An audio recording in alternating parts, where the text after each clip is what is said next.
achieving, like jumping around, Singing, screaming, singing, moving, paying attention, being tight and nervous. So when it's done, you're like, oh my God. Yeah, you just rub it on the other team's faces and get a big laugh and it's done. Let's go home. Let's go sleep a bit. Right? Yeah, that is kind of what I experienced and what I saw. And it's like, well, and I think that's a sign of the passion, right? That's an example of like how much it means, because you guys are just like, oh, fine. It's almost like you're relieved, like finally, thank God it's over. Yeah, like, I can it's like, stop oh my suffering, God. right? It's that mix of suffering and joy and passion. And you just feel like even just the number of murals and artwork about football or about Diego or canchas, like in general, like all the fields everywhere. Like I spent a month in Colombia and I probably saw like 2 pitches, right? And I kind of had to go out of my way. And like Colombia is a country that loves football, but it just wasn't like in Argentina. It's just so, at least like my time in Buenos Aires and even in the north, it's just like always like present and kind of like visible.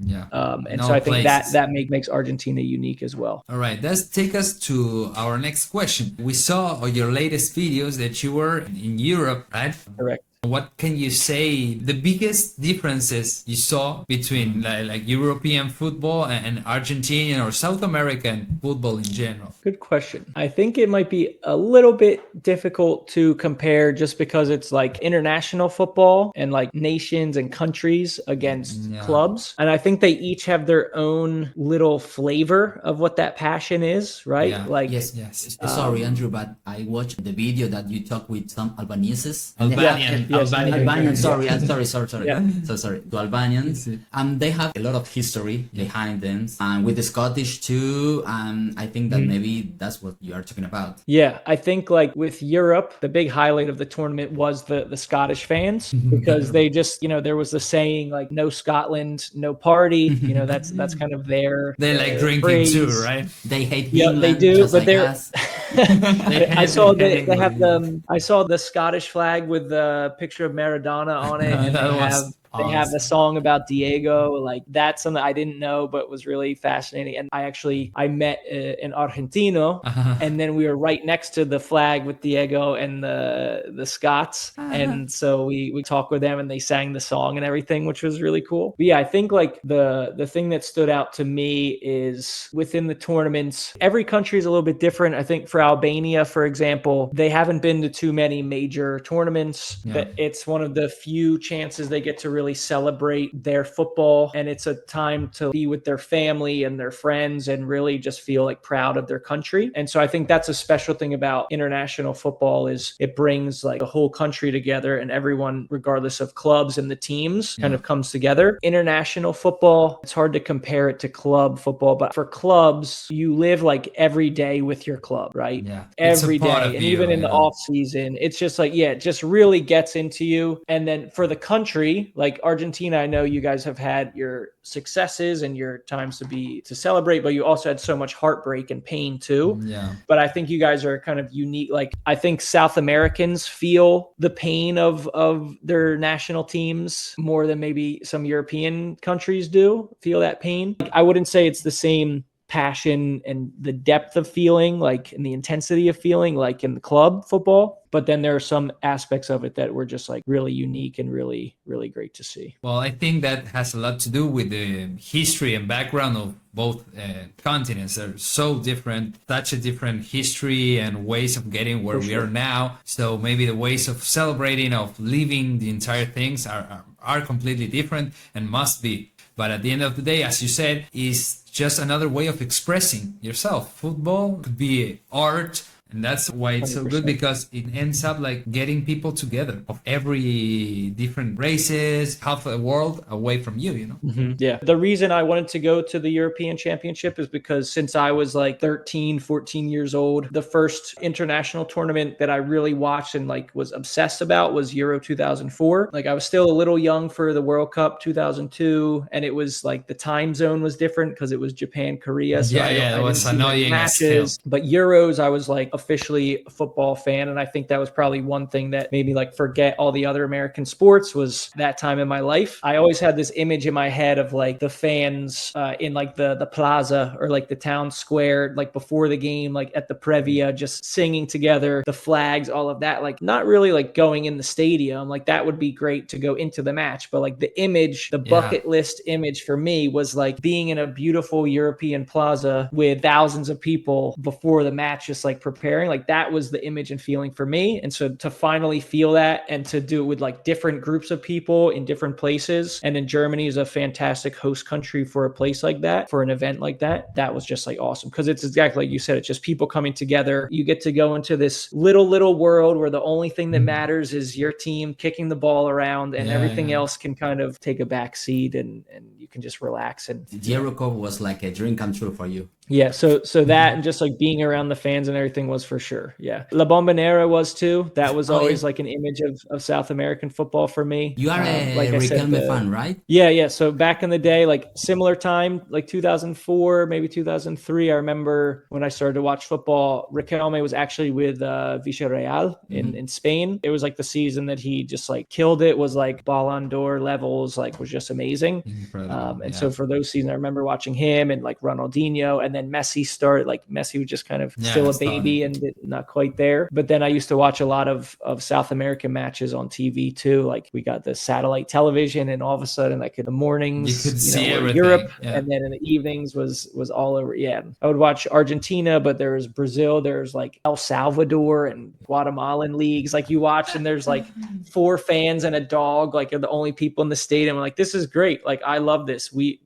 I've never seen this in the United States. This is something that I love and I'm into. So yeah, it's been like those different images. So that definitely was it for the Euros to finally go there. And then when I did finally see the field and the stadium, it was like a very emotional moment. I went to the England and Serbia match, and this like some of the singing and everything is just like that was and with England, that was like your, exactly. Yeah. So I've got some heritage there, and Germany as well. So like for this Euros, I'm supporting Germany. For England, they obviously they have great players, and I like a lot of their players. So I was happy that I got to see them play. But yeah, same thing. It's like that personal connection from kind of way back. Going back to the German streets, we can watch in one of your videos some kind of a big bears hitting people. It could be. What's the deal with that? Yeah, I have no idea what that was.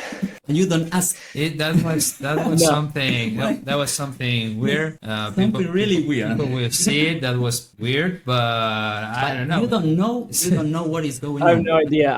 I guess it was like maybe a promotion, like a advertisement for a store or something, or why? Yeah, I don't know, but I was like, okay. Yeah, they're aggressive. They're really aggressive. Yeah. Who knows? Europe. Who knows? Now, we can link this a bit better because you talked about in the Euro, that was more of a national kind of spirit. You saw Argentina in the Copa America a couple days ago. So how can you compare that? Yeah, we're classified, we're good. Yep. What the difference did you see, and what did you feel like for seeing Argentina play live comparison with the Euro? Yeah. Two national Great teams question. tournament. Yeah, two You national can make a teams. compare. Yeah. Exactly. Yeah. I'm just like, I feel just, it doesn't feel real that I've done all these things. Like, it's almost like I spent like 20 years of football obsession making this list, and like I'm doing half of it in like 1 year, but that must really be crazy. Yeah. Fortunate, just very blessed to kind of been in a position to do it. To compare it, the only thing that was against the Argentina match is that we're in this like big parking lot in New Jersey, right? So like it doesn't have the same charm and personality as like these like 700-year-old churches in Germany and these like beautiful places, right? So that was the only thing that would be like against it, right? The cool thing though was that it meant so much to me to be there to see La Selección, because I did spend, almost 3 months in Argentina, like really learning about the passion for football firsthand, meeting so many amazing people that were like so welcoming. And so like, I knew I was going to have a good time. I knew it was going to be great, but I was still curious to see what it would be like for the national team, like on that level, and especially outside of the country. I ended up meeting a few guys. Like I was trying to find a bus to the match, and this will be in the video. Yeah. So I'm trying to find the bus, and it was like a total nightmare to find the right place to get the bus and everything. And then I just like, I said, forget this. Like I'm going to take a taxi or something. So I just went up in the line. There's like 100 people in line to buy bus tickets, all fans for the match, mostly Argentine, some Chilenos. And I just went, like the first 4 guys I saw was like, this is a waste of time. We're never getting on the bus. Do you guys want to take an Uber with me? Like we'll share it. And so they're like, okay, let's do it. So we all got in. So like that was kind of like my crew for the match, like some Argentinos, and we got to go together. Okay. And then we kind of stayed together for the whole previa. And again, it was like I had Fernet, I had some Coca. There were some amazing asado setups like in the parking lot, right? Like in the parking lot? People were there. Well, I guess the parking lot opened at 4 in the afternoon. So it was the earliest people could get in. So people got right in at 4. They had the costilla and everything, like the asado, everything going there. People with their mate. So a lot of people had really good asado stations, let's call it, or setups. Eating? No, just for themselves, really. Oh. Yeah. Did you get to eat asado? Yeah, they shared some with us, and we shared with them. And it was just a great feeling. And I was asking like the guys who I met in my taxi, I was like, hey, does it feel like home? Like they're just visiting, they're just traveling. And they're like, yeah, like it igual. Like I feel like it's the same, like it's the same corazon, it's the same personality, like the same atmosphere and everything. It was so awesome. So I was like, this is really special for me to feel the Argentine football passion and community in my country, 2 hours from my home city. Yeah. For those worlds kind of to come together was like really beautiful. I was actually like more excited, even though I was in the Euros and had a great time at the Euros. In the back of my mind the whole time was like, but just wait for the previa, just wait for the Fernet con Coca, wait for the asado. Like that was going to be really it ends up being more important than the match itself, you know? Yeah, the match, I was looking back at all my video and it's just like everyone is just constantly like like close but not really. And then the second half started to build more. It wasn't the greatest match to watch chances. Because it was nothing. Yeah. Chile defended a lot. It was kind of dull. Yeah, the match itself was okay, but yeah, the previa was awesome. Everything, yeah. Let's go back to your channel. Sure. What's the plans or your plans for the future about Because Football? Good question. All right. Yeah, so I still have like so many videos from Argentina. It's unbelievable. Like I was looking in my hard drive, like I already posted I did 2 Academy, I did Super Classico, I did 1, my first match at La Bombonera, I did San Lorenzo, I did Huracan. So that's like 7 or 8 videos. I probably have like at least just like day experiences, like vlogs I could do, like 15 to 20 more videos that I could do, just of like, not to mention like videos I can do about just like talking about Argentine football culture and how to get tickets for a match if you're a foreigner and want to go to a match. And so there's a million other videos I could do. So there's still like so much that just sitting in my computer. Well, you've been here like a lot of time. I can imagine you have so much material to talk about. I mean, ideas, so much, right? Exactly. Like from going to matches or like some certain stories. My wife and I traveled in Salta and Jujuy for 10 days, and we even saw some nice landscapes too. There. Like beautiful place. We didn't go to Patagonia. That'll be the next trip, but like we did Salta and Jujuy and loved it. We even like saw some like Saturday football, like just in the town, like football matches they invited us to. Like, so I'm so excited to do like that video. So, and just all the people we met. So there's a lot from there. Then after Argentina, we did a few days in Uruguay. I had like a personal connection where my grandfather who played football, he was in the US Navy during World War II, and they would make rest stops in Brazil and in Montevideo. So, and he had like told me about like when he was in Uruguay, he saw a match there. I don't know what match, I don't know who, but I'm pretty sure he went to like the Centenario and saw it. So like I wanted to do that too. So I went to some matches in Uruguay and visited Centenario as well. Then we did Colombia. So I have some videos from there. Not as much in Colombia. It was more of like I needed to rest after everything in Argentina. More tourist like. Yeah, a little more like, but still went to some matches and saw some like micro football too, like street football, which was really cool. They have like in Medellin Medellin. They have like amazing like leagues that have like 40,000 followers on like Twitch and stuff, like global audience street football. It's like amazing. Really? So excited. Yeah, definitely check that out. So I'm excited to do those videos and then the Euros. So then going forward for the future, obviously I still have all those videos to do, which could take me years. I still didn't even do any videos from the African tournament. Nothing. It's all just in my computer. So I still have that to do.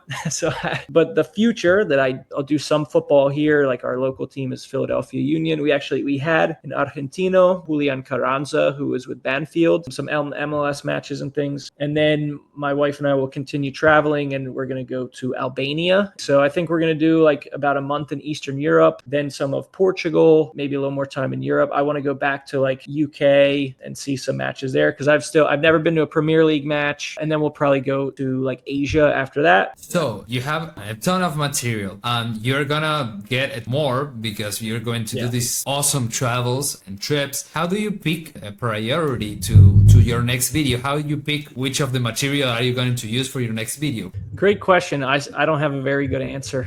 I'm still trying to figure it out.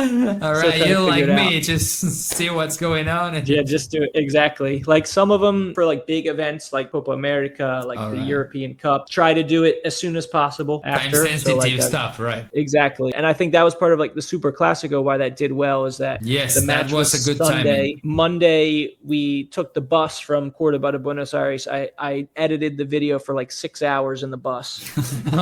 The next day we rested, but then at night I probably worked on that video from like 8 at night to 4 in the morning, 5 in the morning, and like finally got it finished because I was like, all right, I need to do it in a few days. But obviously that's difficult to do for your body and focus. Yeah, so I think it's just going to be some big matches will be priority to try to do it as soon as possible. Okay. And then the other ones, I don't know, man. I just got to figure out and kind of do it as I can. So I don't have a good answer for that. If you guys think of some answers or you want certain ones, let me know. That's a good link. If you guys have some suggestions or what you think should be a priority, you can comment and you can say to Andrew, hey man, do this, do the other thing. It's always good listen to people. You know, for sure. That's one of the best things I think about doing the channel so far. And if anyone is watching, like I'm sure everybody watching is like loves football or has some kind of passion. Like I said, it's like you go to the casino and you just have some chips to play with. You just say, hey, I have a page, I have a channel. Yeah, I'm sharing stories. Like most people want to talk about what they're doing and want to share.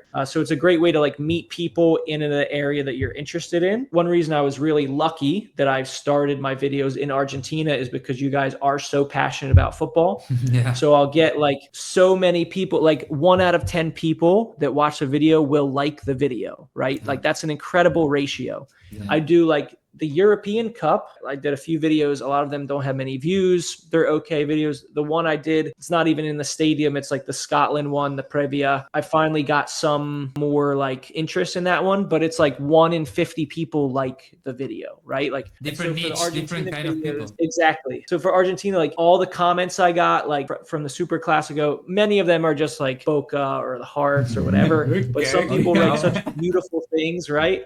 And that's great. And I appreciate that. I appreciate people commenting because like I don't even comment that often on YouTube videos, so I appreciate it's a thing to comment. Yeah, well, that's huge. One of the nice things about having a channel and sharing what you like and stuff like that. As you said, the feedback of the people that take some time out of their lives to watch it, to have a laugh, to have a surprise or something, and they tell you, to comment and to share your work.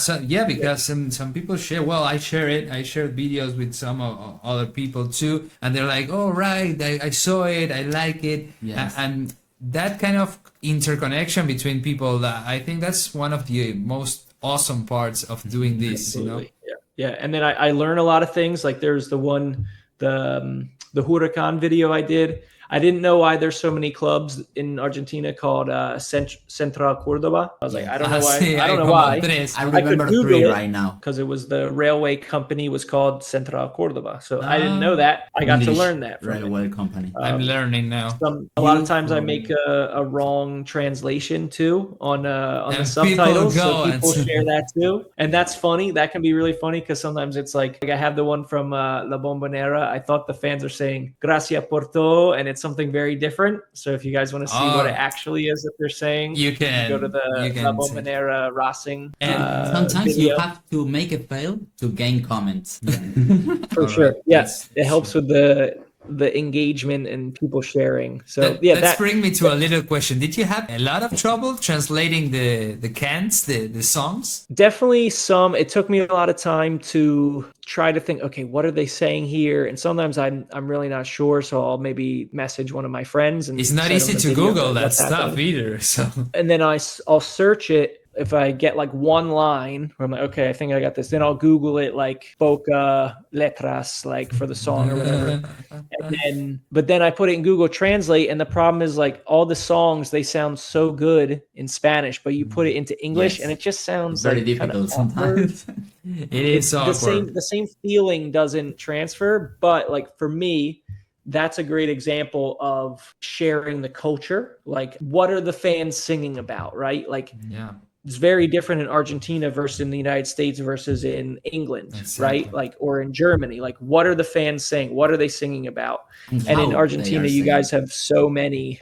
We use the original song. Is mostly popular song here too. Cumbia, rock, popular, and we have like these legendary songs that have been turned into club singings, and that's why they stick on your head because they are already good songs. Mm-hmm. We just changed the lyrics, and we use a lot of particular local words. Yes, slang. Like local slang. Yeah, that gives me a lot of trouble too, like trying to translate. So I did one for the Huracan video where I translated, what was the word? Pendejo.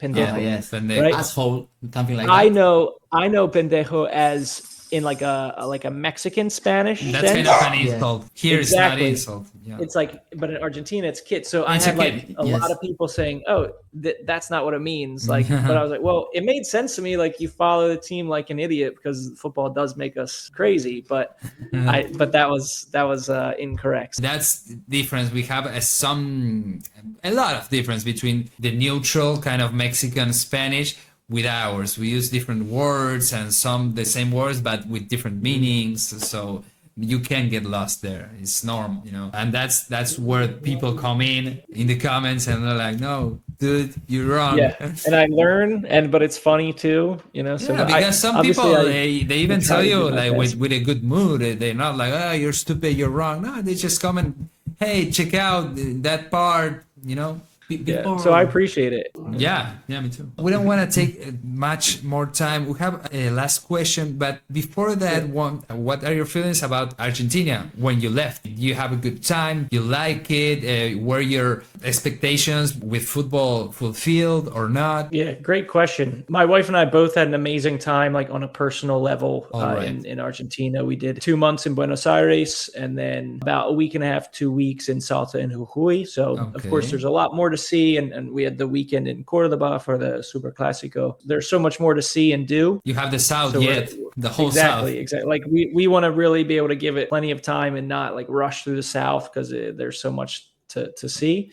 We had a great time. I think like from a football side as well, it like really went past my expectations of just how welcoming and open people were, like how proud you are to share football and to use it to connect with people. If there's a culture, a country that really like kind of lives like my concept of because football and how it touches people's lives, I think like Argentina it has to be the best example that I've found like in the world from traveling through a handful of countries. All right, first in the world, so man. You guys get the because football #1. You are not like Mick Jagger. Oh, Argentina. No.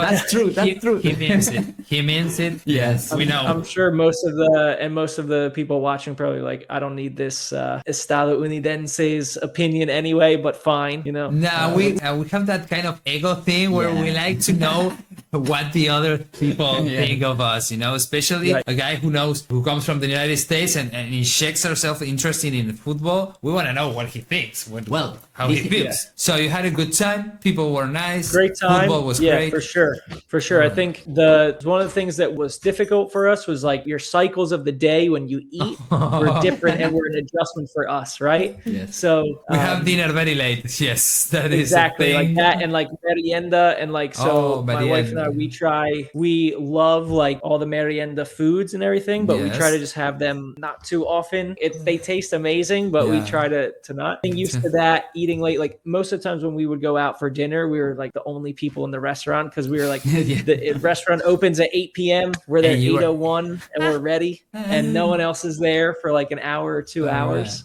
And did you like so the like food? that part took some adjustment. We did really like the food. I mean, like obviously the asado is incredible. Before Argentina, I didn't drink that much wine, but like the Malbec and everything is so good. All right. Just being able to go and anything you have is going to be so good. We had never had Media Luna before, and that was like probably our favorite. Like if we could only take one thing from Argentina, it would probably be Media Luna. Croissant? Before, yeah, exactly. We had like croissant, but I think Media Luna just takes the croissant to another level. It's sweeter. Right? It's an improvement. Exactly. The little bit of and with the cheese and ham in the middle. Have you tried as a nice sandwich? Yeah. As a sandwich? Yeah. That's awesome. Yeah. Yes. I actually liked that. I could only found it at predios of like different football clubs. Like I had at Racing and at Huracan is the pebete. El pebete. The pebete sandwich. Qué rico. Like the really soft, like so doughy bread, so and then like I would get it with like the salame or something on there. Like, and if you toast it a bit, like in an oven, I would just I couldn't see like pebete on a menu somewhere. I think it's just a certain type of shop that has it, and you just like so good. Something it's super about normal, just, but more in a grocery store or a good place like that. It's not normal in a restaurant. Not many pebete in restaurants. It's kind of hard. And have you tried dulce de leche? Yes, dulce de leche. Very good at all the different forms, all the different ways that you guys have the dulce de leche too. We love to know how people feel about dulce de leche. It's important to us. We don't ask about mate or yes? Oh, mate. Have you had mate? Good question. Yes, I had mate. I bought my own mategor and like a souvenir. I don't have it here. I don't have it here at this house, but I have it the other. Yeah, every once in a while I'll try the mate. It's strange, right? It's a strange thing. It's weird. I think just the fact that you see people drinking it all the time at all times of day and everywhere, and even like when we went to Montevideo, Uruguay, it's worse. Like, that is even worse. Like, and I'm kind of sensitive to like the caffeine, so I try not to have caffeine after a certain time of day. And so when you see someone drinking the mate at 9 p.m. or it was amazing to me, like in some of the matches, like I have it in the Huracan video, but I saw it other stadiums too. Like people can bring it in the stadium. And it's like, end of the match, problem. In the US, you have to put it in the X-ray. That's weird. You can have a lighter, but you can't have a thermo with the water and the mate. Yes. You can throw a thermo to the football player. You won't throw your term. Yeah. I know, your best thermos. It means too much. Yeah, too much. All right, this is the last one. Andrew, what are your feelings about the Euro Cup and the Copa America? What can you say? And we say the prode, but it's not the prediction. Yeah, prediction. Exactly. Sure. What would you say the champion will be? El pronóstico, exacto. Yeah, so I think I'll go with Euro Cup first. Germany has looked pretty good. Spain rolled over Georgia. England came back late. I would like to see Germany do it. I would like to see Germany win. But I think with a big tournament like that, it's always about the maybe one half of one match or 15 minutes even when everything is against you. You need a little bit of luck, but then you also need the huevos, right? You need that strength. The heart. Exactly. So I look at what teams have that. And so Germany, Spain, they're kind of a younger team. They have some experience with Kroos, Gundogan. So Rudiger is that kind of guy. So I think maybe they have a chance at that. Neuer as a goalkeeper has experience. Spain is also kind of young, so I don't know, but they look really good. France, you never know with Mbappe, even with the broken nose. Obviously, you guys know from the Finalmente Mundial, he can just decide to win the game all of a sudden. He can win the game in 2 moves, in 5 minutes, in 3 minutes. It's incredible. It's just incredible. You have no chance. So yeah, I think France has so much experience too, but I don't know if it'll go their way. So I hope it's Germany. He goes with Germany. You're right. You go with Germany. Yes. We go with 3 of us. The 3 of us. Oh, yeah, okay. I'm going with Germany too. Germany. Yeah. So and we all go home. Germany. Now you have easier. This is easier. Copa America. Don't be polite. Take a chance. Be truthful. No, truthfully, and I'm actually checking. I think the U.S. we have to play Uruguay in an hour. I think we have to beat Uruguay. Basically, Uruguay looks good. Like they've looked really good so far. Venezuela has had some really good results too. Like winning their 3 wins. Brazil, I know they've gotten a lot of like criticism, but it seems like they finally woke up in the last match. They all seem like pretty strong options. And then Colombia has like great form. They've won 25 matches without losing, something like that. Yeah. So they look great too. Yeah, so with Argentina, of course, we kind of know what we're going to get with Argentina. Like, you guys are going to be tough. Obviously, you have quality all over the field, experience, and then you have the number 10 who always has something Lionel. he can do. I don't know if they can go Copa and Mundial and then Copa again. Again, that's when I talk about the luck, right? That luck or that fortune or the football gods, right? What do the football gods have to say? So, I think I might go... I would like to see Argentina win it, of course, but it might be the year for like a Colombia to somehow do it, right? Like, respect.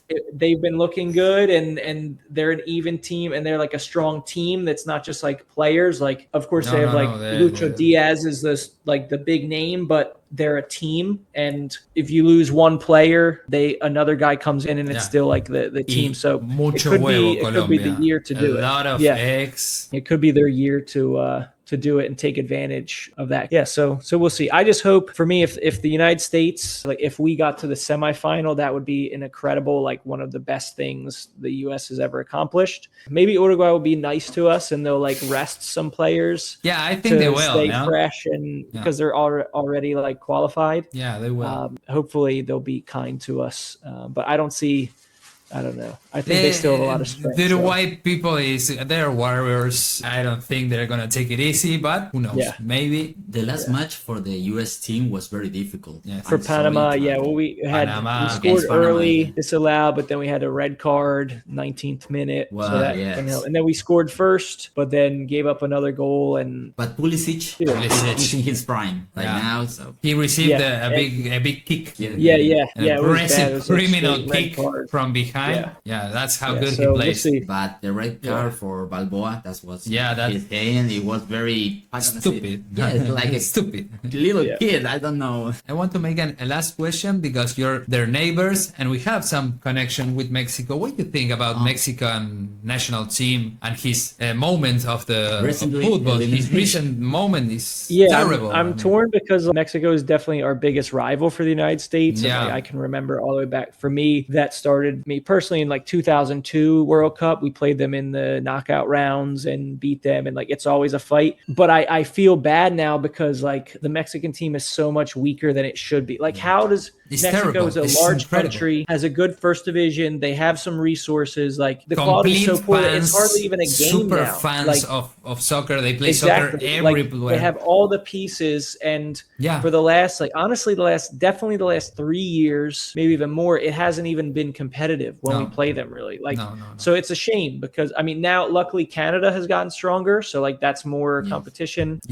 Costa Rica not as strong as past years. So it's a shame for Mexico. I'm glad that we beat them. Like I want to always beat them because that's a rivalry that we're very passionate about. But I wish it was like much more competitive, and I wish for their sake and like for football in Mexico that it was much stronger right now. It's sad because we've seen golden ages of Mexican football, and it's hard to see them being this bad because you see that in the field they're lost. They don't know what to do. They can make leaders. They can make players 3 passes in a row. It's hard to see them. They're in the level of Jamaica, Honduras, that kind of teams at this moment, right? I think that the worst rival of Mexico and their own themselves, like their own. People is mad with the national team. Yeah, they don't like it the at all. The people have to support right now. It's hard to support a team that. Yeah. But well, I don't know why is that. I don't know why.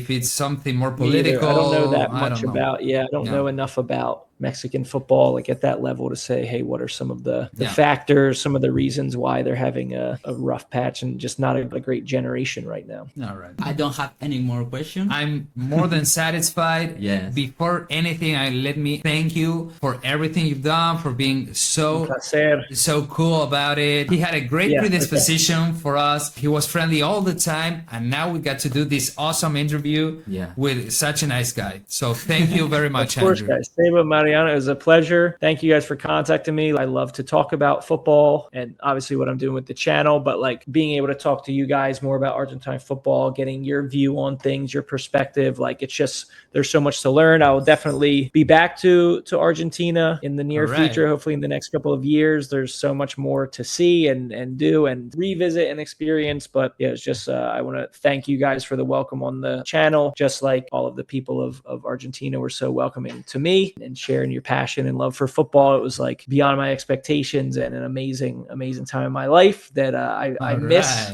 Muchas gracias. Abrazos. So we can safely say there's going to be a second part, a second interview at some point if you're going to come back. For sure. And you're going to still be around with football. We're going to do another one. Why not? For the next World Cup, for sure. Sí, el Mundial. Yes. Obvio. Our local journalist. All right. Before ending, you want to say something in Spanish so the people to know how much have you learned in the 3 months here? And gosh, I know I'm rusty because then I went from Colombia to Europe and I was speaking Alemán. You changed. Now I'm home back to Oh, you speak English, German. yeah. ¿También habla alemán? Yeah. Sí, estudio alemán también. Sí. Fue un gran placer a tener mi experiencia en Argentina. Estoy muy agradecido por la hospitalidad y the openness, de estar abierto de todas las hinchas, de la gente de Argentina, de fútbol argentino. Una época muy hermosa de mi vida. Nos vemos muy pronto. So lovely. Bueno, excelente. And we invite our people. Of course, before leaving, we invite you to go to his channel. Because Football on YouTube. He's also in Instagram, Because Football. He has podcasts and he has so much good videos about football in all different countries. So please go, subscribe, see, comment, do everything. So if you like the football, you have to take a look. Yes, if you like football, you need to go see Because Football of Andrew, our friend here. Just like us. Yes, just like we did. Yeah, and I'm looking forward to seeing your reactions too. Like, I can't wait to see. We made some comments. We made some comments in some videos. Yeah, thank you guys very much. No, thank you. Thank you for your time. Thank you y gracias a todos. Nos vemos prontito. Un beso y un abrazo enorme.